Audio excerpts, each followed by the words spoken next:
I'm Karen, and when I was 37, I knew exactly what I was doing. At Lancaster Investment Group, one of the largest companies in the area, I was a senior project manager. I was finally in charge of the big accounts, which brought in millions of dollars for the firm after 8 years of moving up the corporate ladder. My efforts were rewarded. My ideal apartment in West Lake Towers, which had 2 bedrooms, floor-to-ceiling windows, and a view of the city skyline, was eventually purchased last year. It made every late night at work worthwhile. I added a Mercedes to my list of accomplishments 6 months later. It's not really ostentatious, but it's pleasant enough to make me grin each time I drive. My relatives began to notice as my financial circumstances improved. During one of our Sunday lunches, my mother said, "Karen, honey, your father and I are having trouble with the mortgage. The payments keep going up, and with his back problems getting worse." I was unable to refuse them. I took over their mortgage payments and began paying their energy bills as well because they had sacrificed for me and raised me. Melissa, my younger sister, also needed assistance. At 29, she was employed as a graphic designer, but her pay was insufficient to meet her expenses.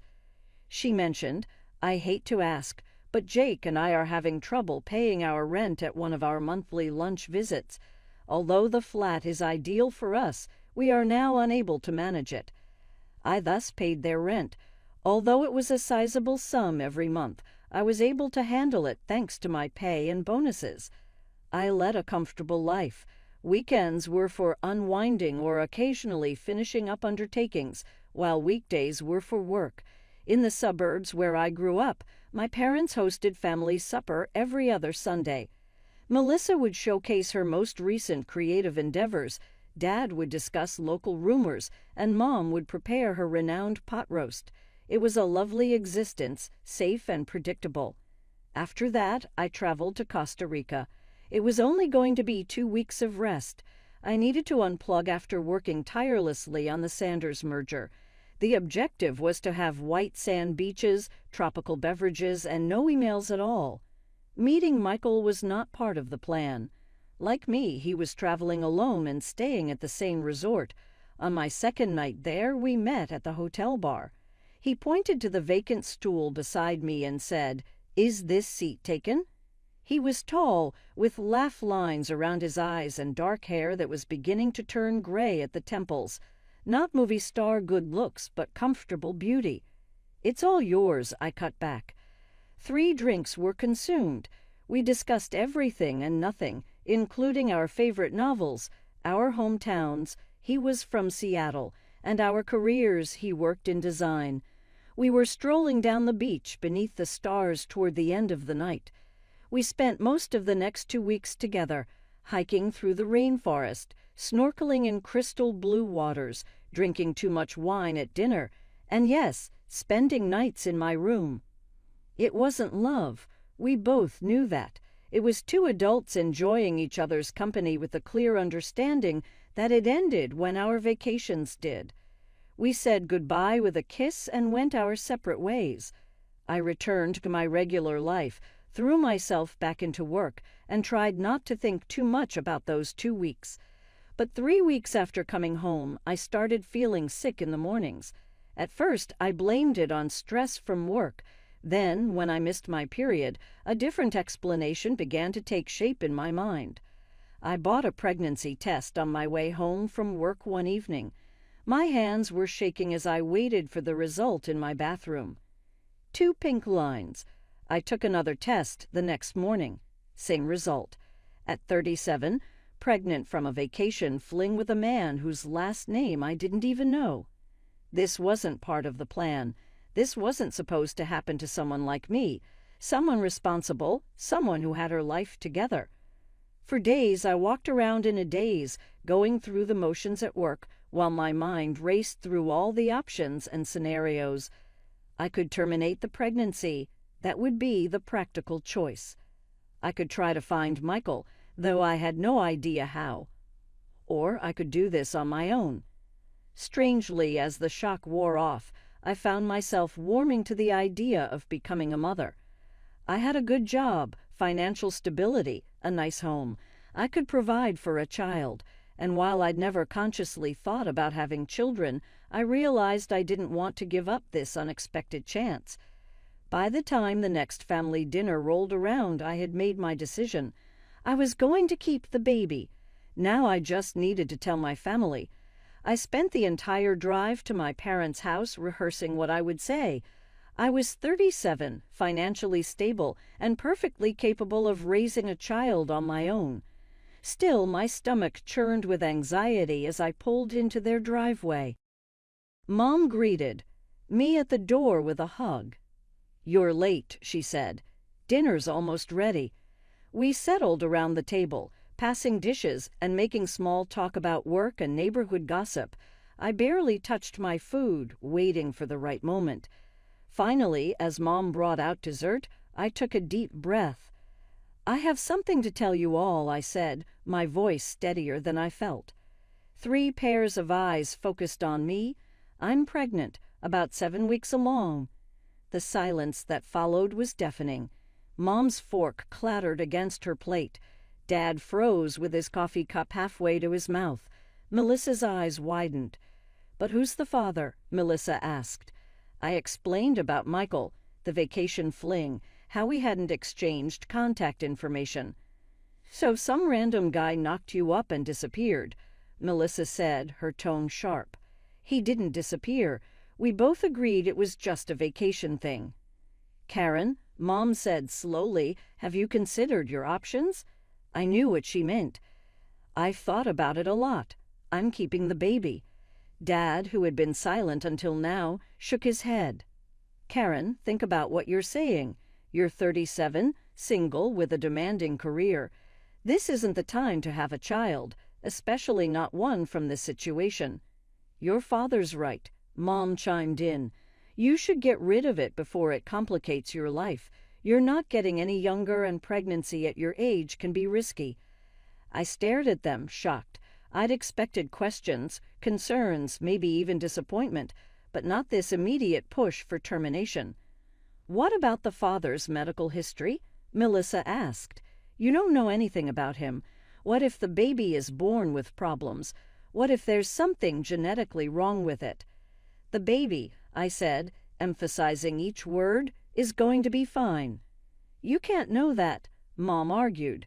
"Karen, be sensible. This isn't how you planned your life." "Plans change," I replied, feeling anger rising. "I thought you'd be supportive." "That's not fair," Mom said. "We're concerned about you." "No, you're concerned about yourselves." I stood up, pushing my chair back.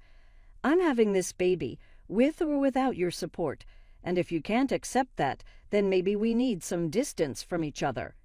"Don't be dramatic," Dad said. "Sit down and let's discuss this rationally." "There's nothing to discuss. I've made my decision." I grabbed my purse and headed for the door. I thought family was supposed to stick together no matter what. I guess I was wrong. I left without looking back, tears blurring my vision as I drove home. They'd call when they calmed down, I told myself. They'd come around once they had time to process the news. The next morning my phone rang. It was Mom. "Karen, honey," her voice was contrite. "I'm sorry about last night. We were just shocked. You told me to abort my baby. We were concerned, that's all. But you're right. It's your decision. Let's forget about what happened and move forward." I hesitated, then sighed. "Okay, Mom." "Good. So we'll see you at Sunday dinner next week?" "Yeah, I'll be there." The following weeks were tough. Morning sickness hit me hard, except it wasn't just in the morning. I was nauseous all day, barely able to keep food down. After 2 weeks of struggling at work, my boss called me into his office. "Karen, I'm concerned. You're not yourself lately." I hadn't planned to tell anyone at work yet, but the concern in Richard's eyes broke my resolve. I explained my situation. "I see," he said. "Well, congratulations are in order then, but you need to take care of yourself. Why don't you take some time off?" "I can't. I have projects to manage, clients depending on me." The projects will be here when you get back. Take unpaid leave if you need to, but get some rest." Eventually, I agreed. With my savings, I could afford a few months without income. Mom and Melissa visited regularly during my leave. They'd bring groceries or homemade soup, but there was always an undercurrent to their concern. "I still feel so sick," Mom would say, fluffing my pillows.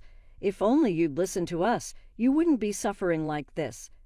"It'll be worth it," I'd reply. Melissa was more direct. "I don't know how you're going to manage. Alone? Babies are expensive and demanding." "I've been saving for years," I reminded her. "I've got enough to cover maternity leave and then some." One afternoon, as Mom was fixing tea in my kitchen, she hesitantly brought up finances. "Karen, your father and I were wondering about the mortgage payment for next month." "Don't worry," I assured her. "I've set up automatic transfers. I can still help with the bills." Her relief was palpable. "Oh, thank goodness, and Melissa's rent." "That too. I told you, I've prepared for this." She hugged me tightly. "You're such a good daughter." As she left that day, I couldn't help wondering if her concern was genuinely for me or for the financial support I provided, but I pushed the thought away. They were family. Of course they cared about me. My pregnancy dragged on through seasons of discomfort. The morning sickness eventually subsided, only to be replaced by backaches, swollen feet, and a constant feeling of exhaustion. But with each ultrasound, each tiny kick, I grew more certain I'd made the right decision. "It's a boy," the technician told me during my 20-week scan. A son. I was going to have a son. I'd asked Melissa to come with me that day, hoping to build some enthusiasm in at least one family member. She sat beside me, watching the screen with an unreadable expression. "Isn't it amazing?" I asked, pointing to the perfect outline of his profile. "Mom," she replied, then quickly changed the subject.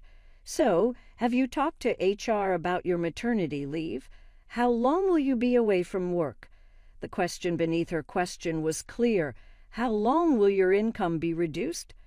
"I'll take the standard 12 weeks, but I can work remotely for part of it." I adjusted my shirt over my growing belly. "Don't worry, I'll still be able to help with your rent." She had the decency to look embarrassed. "That's not what I meant." But we both knew it was. As my due date approached, I transformed the second bedroom of my apartment into a nursery. Soft blue walls, a white crib, a rocking chair by the window overlooking the city. I'd sit there sometimes, rubbing my belly and talking to my son about the life we'd have together.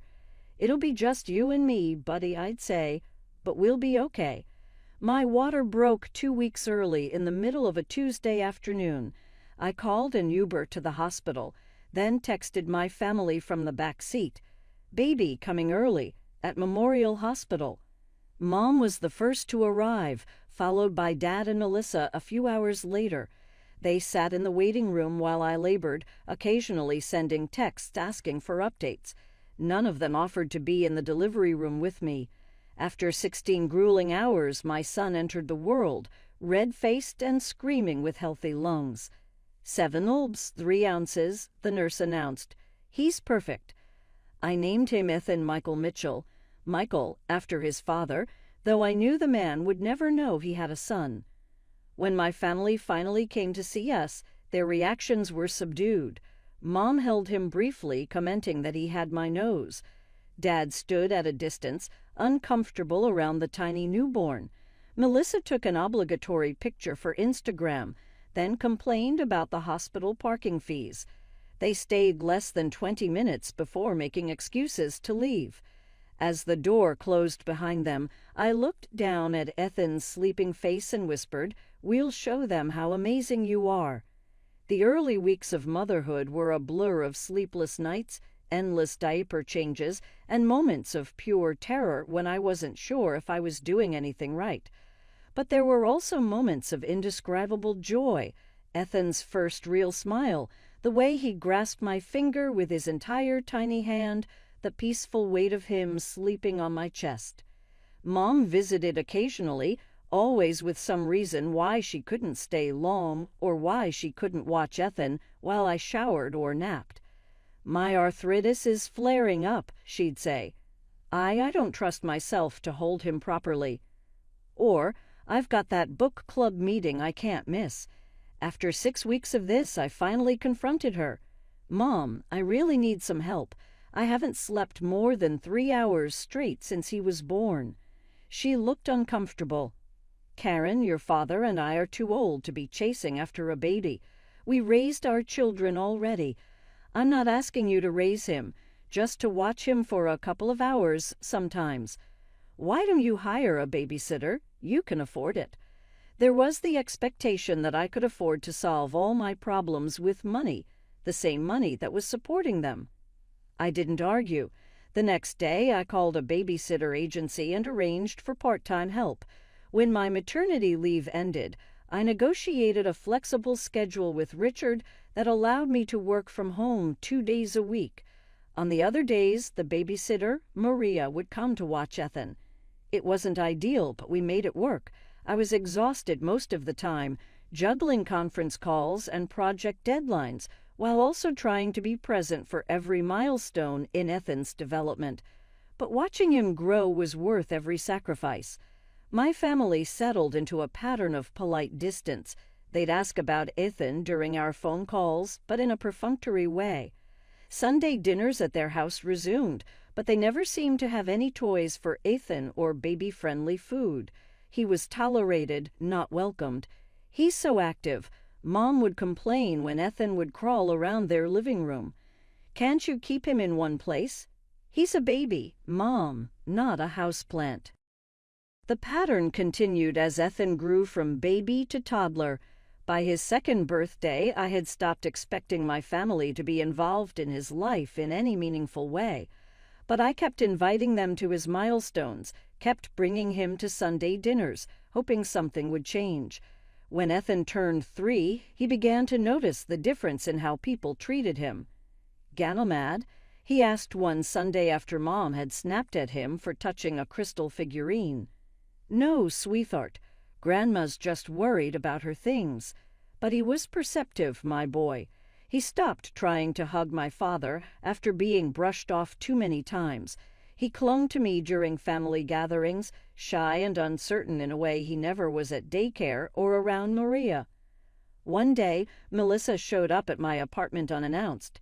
Ethan was playing with blocks in the living room while I was reviewing work documents. "Hey," she said, hugging me briefly. "Got a minute to talk. Jake and I have finally set a date." "That's great. When's the big day?" "June 15th. We found the perfect venue, that new event space overlooking the harbor, and I picked out my dress already." "Sounds lovely," I said, genuinely happy for her. "I'm honored to be part of your special day." Melissa cleared her throat. "Actually, that's what I wanted to talk to you about. I need your help with the wedding." I nodded, assuming she wanted advice or perhaps for me to handle some organizational details. "Of course. What do you need?" "Well," she hesitated, then rushed on. "We've calculated everything, and with the venue, catering, flowers, dress, photographer, it's going to cost about $70,000. I nearly choked on my coffee. $70,000? That's a lot. "It's actually quite reasonable for a proper wedding these days," she said defensively. "Anyway, we were hoping you could help us out financially. I looked at her in disbelief. "Melissa, that's way more than I can afford to give you. I have a child now. I have expenses, savings for his education, my own retirement to think about." Melissa's gaze shifted to Ethan, who was now back at his blocks. I could have sworn I saw a flash of resentment in her eyes. "Fine," she said coldly, standing up. "I'll talk to Jake and see what we can figure out." As she headed for the door, she barely acknowledged Ethan's cheerful bye-bye. I watched her go with a growing sense of unease. Something had shifted, and I wasn't sure things would ever be the same between us again. The week after Melissa's visit was unusually quiet. No calls from Mom checking in. No text messages from my sister about the wedding. The silence was strange, but I was too busy with work and Ethan to dwell on it. Then Friday evening I noticed Melissa had posted on Instagram, "Family dinner tomorrow night. Can't wait." I frowned at my phone. No one had invited me. I texted Mom, "Dinner tomorrow night." 3 hours later, she replied, "Oh, just a small thing. Didn't think you'd want to bring Ethan out so late." It was a flimsy excuse. Our family dinners were always at 6, well before Ethan's bedtime. I was being deliberately excluded. "Okay," I texted back, not wanting to start an argument. Saturday evening, I was giving Ethan his bath when my phone chimed with a new message. It was from Melissa, a video. I assumed it was something cute she wanted to share, so I opened it while Ethan splashed happily in the tub. The video showed my parents' dining room. The camera was shaky, clearly being held by someone who'd had a few drinks. My family sat around the table, wine glasses in hand, faces flushed. "Here's to us," Dad was saying, raising his glass. "To family," Mom agreed. Speaking of family, Melissa's voice came from behind the camera. Slightly slurred. "Have you noticed how different Karen's been since the baby?" My heart sank as I continued watching. "God, yes," Dad grumbled. "Won't spend a dime on anyone but that kid. Remember when she used to be generous? Now it's all I have to save for Ethan's college, or Ethan needs new shoes." Mom chimed in. 30,000, Melissa complained. "That's all she'd give me for my wedding. She used to be so much more helpful before that burden came along. It would have been better if she listened to us in the first place," Mom said, her words making my blood run cold. "If she'd just gotten rid of it when we told her to, everything would be normal." Dad nodded. "That kid ruined everything. She's not even the same person anymore." "To life before Ethan." Melissa laughed, raising her glass. The others joined in the toast, laughing. The video ended. I sat frozen still, staring at my phone, tears streaming down my face. Ethan splashed water at me, oblivious to my distress. My phone buzzed again, another message from Melissa. "Jake, you've got to see this. It's hilarious." She'd sent the video to me by mistake. It was meant for her fiancé. I quickly saved the video, a cold anger replacing my initial shock. Then I noticed the video had disappeared from our chat. She deleted it remotely, realizing her error. The next morning my phone rang. It was Melissa. "Hey, sis," she said, too brightly. "Everything good with you and Ethan?" "Fine," I replied, keeping my voice neutral. "Why do you ask?" "No reason. Just checking in." She paused. "So about that money for the wedding?" "I'll transfer it soon," I said, hiding my disgust. "Don't worry." "Great. You're the best. Talk later." She hung up, obviously relieved that I hadn't mentioned the video. Instead of sending the money, I logged into my banking app and made different changes. First, I canceled the automatic transfers to my parents' mortgage account. Then I deleted the recurring payment for their utility bills. Finally, I removed the transfer for Melissa's rent. It took a week for them to notice. My phone rang on a Tuesday night. Mom, her voice frantic. "Karen, the bank called. They said our mortgage payment is late. There must be some mistake with your transfer." "There's no mistake," I replied calmly. "I stopped the payments. I've also canceled the utility payments and Melissa's rent." There was a shocked silence. "Karen, we need that money. We can't afford. That's not my problem anymore." "What's gotten into you?" she demanded. "Is this because we didn't invite you to dinner? That was Melissa's idea, not mine." "I have to go, Mom. Ethan needs me." I hung up before she could respond. The next day there was loud knocking at my door. Through the peephole, I could see my parents and Melissa, all looking angry. I considered not answering, but decided it was time to face them. I opened the door and they stormed in. "What the hell, Karen?" Melissa shouted. "My landlord called. The rent's late." I remained calm. "I'd like to show you something." I pulled out my phone and hit play on the video Melissa had sent me by mistake. As they watched, their faces became white. There was a lengthy stillness after it was over. Melissa was the first to speak. "You weren't supposed to see that." "Clearly," I said. "We were just blowing off steam," Mom attempted to clarify. "We'd had too much wine. You referred to my son as a burden. You expressed your desire that he hadn't been born. You accused me of being avaricious for not giving you more cash." "You've changed since you had him," Melissa said. "You used to be so generous, and now everything is about Ethan." "It certainly is. He is my kid." "What about us?" Mom broke down. "Your family also includes us. You've always been there for us." I assumed that's what families do, so I did it. I see now that I was mistaken. A true family provides unconditional support to one another. "So you're just going to let us struggle?" Dad inquired astonishedly. I said, "You're both healthy enough to work, and Melissa could find a cheaper apartment." The words, "You're being cruel," Melissa spit out. "No, I'm establishing limits. I'm not going to let Ethan grow up with folks who hate him." As Mom emphasized, "This is about the money. You're punishing us because we asked for help." I gave a headshake. "Love and respect are at issue here. You haven't showed my son either." With a fine, Melissa reached for her handbag. "Retain your funds. However, you can no longer count on us to act like a single, contented family." "Oh, I don't expect anything from you," I had answered. "Not anymore." Slamming the door behind them, they departed.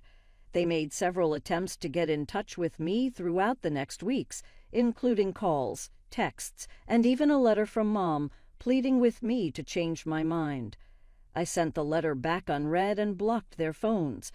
I learned that my mother had taken a part-time job to help pay the expenses from someone we both knew. Dad had begun driving for a ride-sharing service. With her wedding put off indefinitely, Melissa had returned to live with them. On several evenings, I questioned whether I had been too severe. However, I would know I had made the correct decision when I saw Ethan sleeping soundly, innocently, and flawlessly. I was promoted at work 6 months later. I brought Ethan to the park to celebrate, where I watched him giggle and run in the sunshine. I responded, "Just us, buddy," as he crawled onto my lap to nibble. He smiled up at me and said, "Just us again." "Love you, Mommy." "I also adore you, my love, above anything else." I knew then that we would be all right. It was sufficient that we had each other. More than sufficient. It was all of it.